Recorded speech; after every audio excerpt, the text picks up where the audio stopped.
You ask Tiger to calculate. This deals with linear inequalities with one unknown. The final result is x greater than -2. Let's solve it step by step. Group all constants on the right side of the inequality. Subtract 4 from both sides.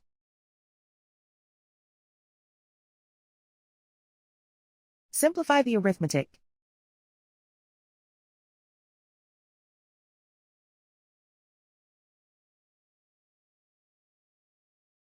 Isolate the x. Divide both sides by -5. Whenever you multiply or divide by a negative, reverse the inequality sign.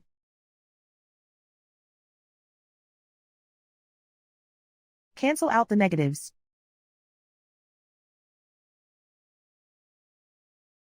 Simplify the fraction.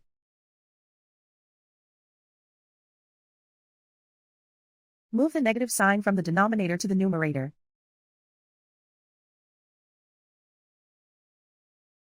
Find the greatest common factor of the numerator and denominator.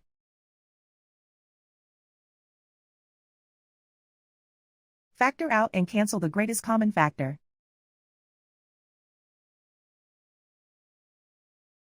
Plot the solution on a coordinate grid. And so the final result is x greater than -2.